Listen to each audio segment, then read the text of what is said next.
avec un nouveau trait de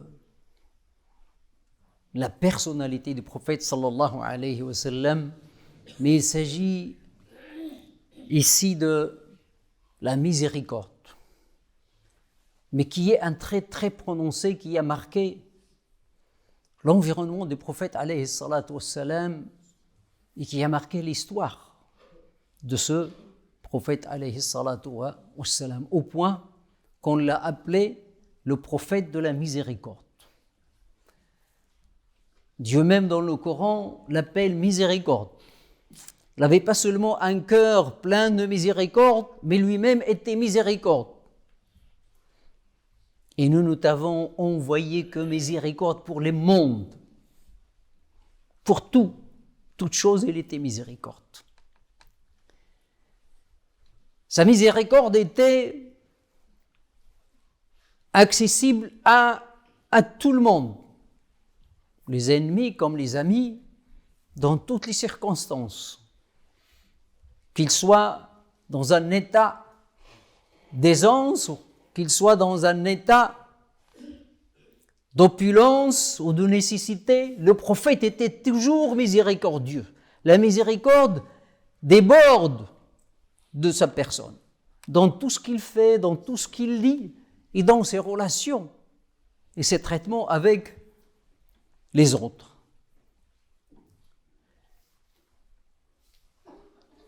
Il y a une image que je voudrais exposer aujourd'hui, qui marque cette miséricorde, c'est l'amour qu'avait le prophète alayhi salatu wassalam aux pauvres et aux nécessiteux, aux marginalisés de la société, aux vulnérables de la société. Qu'il avait un penchant spontané à être toujours avec ces gens-là, à demander après eux. Sallallahu alayhi wa sallam. La miséricorde, pour lui, était la substance de la vie, la substance de la société. Il disait, les miséricordieux, le tout miséricordieux leur accorde sa miséricorde. Ceux qui ne sont pas miséricordieux envers les gens, Dieu ne sera pas miséricordieux envers eux. La miséricorde n'est enlevée que d'un cœur ou d'une personne malheureuse ou vouée au malheur. C'est-à-dire pour lui, l'absence, et ça c'est une vérité, l'absence de la miséricorde dans les cœurs, c'est la cause du malheur. Quand il n'y a plus de miséricorde dans les cœurs, les gens sont malheureux, les sociétés sont malheureuses, notre monde vit le malheur. Une partie du malheur que nous vivons aujourd'hui est due à l'absence de la miséricorde, est due à l'endurcissement des cœurs. Chacun pour soi. La misère des autres ne détourne pas les regards. La souffrance des gens, que ce soit des individus ou des peuples,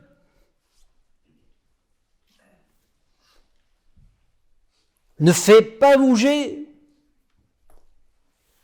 un degré de sensibilité chez les gens. Notre malheur, signe du malheur que nous vivons, de la détresse que vit la société. Mais le prophète sallallahu alayhi wa sallam est venu déclarer la guerre à cette situation où la société fait d'elle-même des exclus. Et lui, il allait chercher ces exclus-là pour leur donner de la valeur.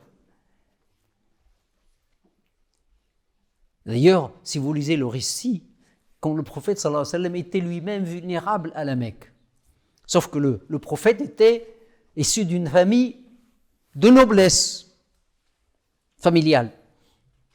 Sa femme Khadija, radiyallahu anha, était une femme noble. Mais dans la société, il y avait les esclaves, il y avait les pauvres qui étaient exclus. Le prophète allait les chercher. Et d'ailleurs, vous voyez que les premiers, ou la majorité de ceux qui ont suivi le prophète sallallahu alayhi wa sallam étaient ces gens vulnérables, ces pauvres, mais qui sont devenus des génies après. Le prophète sallallahu alayhi wa sallam les a déterrés. La société égoïste, discriminatoire, les a complètement exclus et marginalisés. Le prophète les a sortis. Et on voyait le prophète sallallahu alayhi wa sallam, si vous lisez l'histoire, ou le récit de la vie du prophète sallallahu alayhi wa sallam, il avait, à l'époque, avant l'islam, il avait un esclave à son service qui s'appelait Zayd ibn Haritha. Ce Zayd ibn Haritha, en fait, vous savez, à l'époque, l'Arabie était un désert de brigands. Quand il attrape quelqu'un, il le constitue en esclave. Lui, c'était un Arabe, mais ils l'ont pris enfant, ils l'ont vendu. Il a atterri chez le prophète sallallahu alayhi wa sallam. Mais le prophète, il le traitait tellement plus que son fils. Et un jour, le prophète sallallahu alayhi wa sallam avait de l'argent, il l'a affranchi. Il a dit non, tu n'es plus esclave. Tu es un homme libre. Et il se trouve que son père est venu le chercher d'une autre tribu. Et il l'a retrouvé. Il voulait le ramener. Et Zayd lui a dit non, je reste avec Mohammed sallallahu alayhi wa sallam.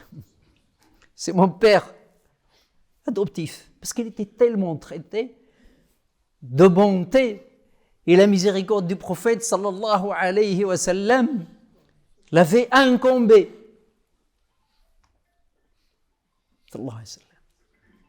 Et cet esclave, le prophète sallallahu alayhi wa sallam l'a mis à la tête d'une grande armée qui était partie vers Cham, Byzance, les territoires de Byzance.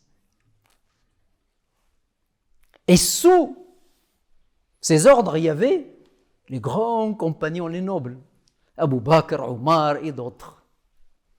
Il a complètement changé la donne. Il a complètement combattu cette discrimination qui habitait ces sociétés et qui malheureusement habite toujours nos sociétés. Une société où juste les riches ou ceux qui ont les moyens peuvent accéder, peuvent avoir la chance d'accéder à des métiers ou à des fonctions ou à des études, etc., etc., n'est pas une société de miséricorde. Il aimait tellement les pauvres que Aïcha, radiyallahu tabaraka wa ta'ala anha, et d'ailleurs Allah subhanahu wa ta'ala lui-même dit aux Arabes,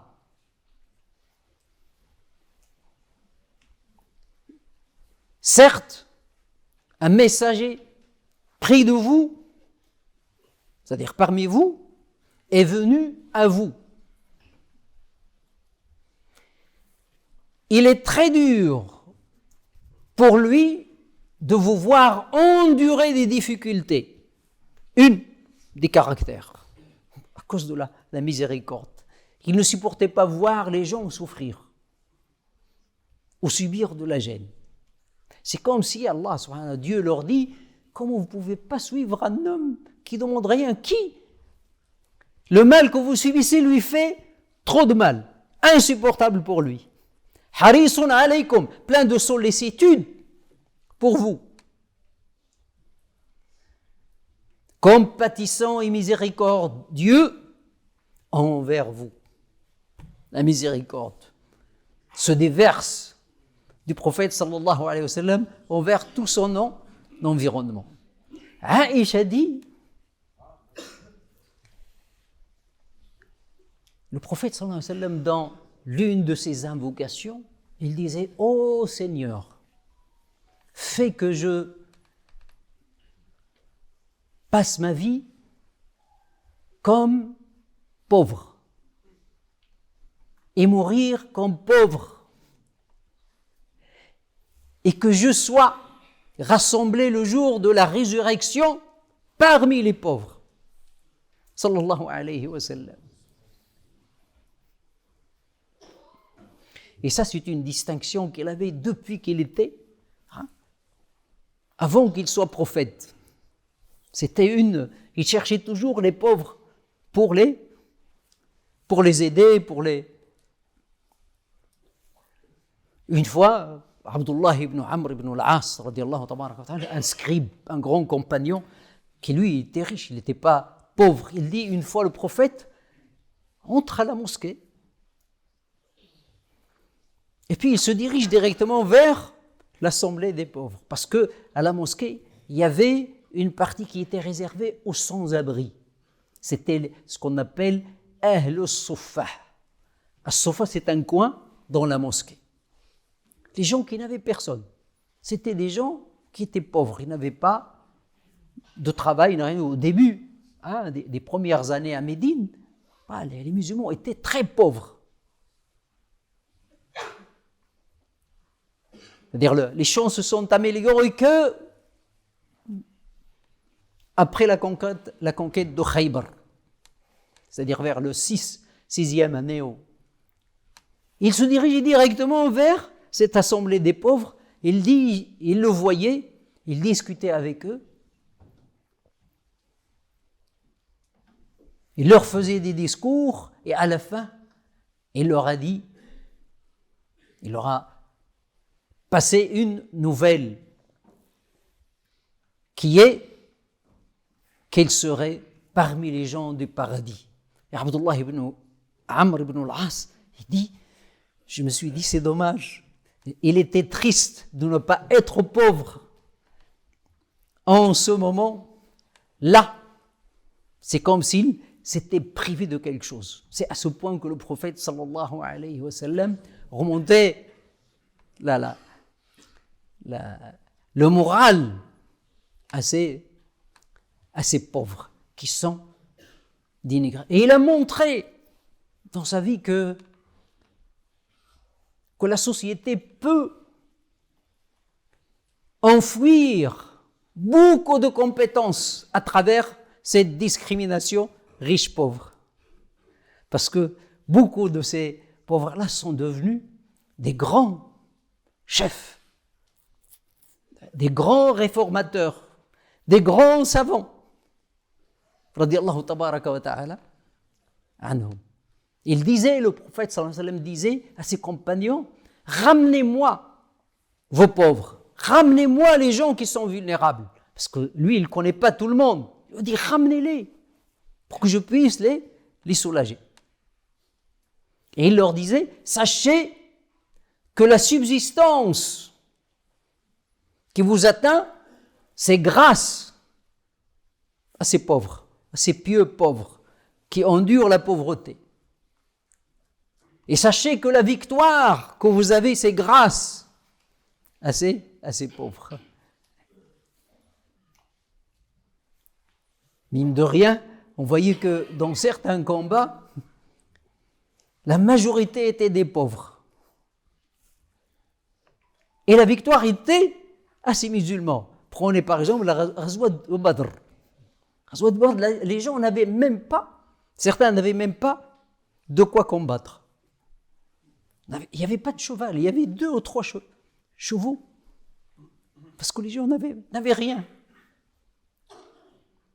Mais ils avaient la force de l'esprit.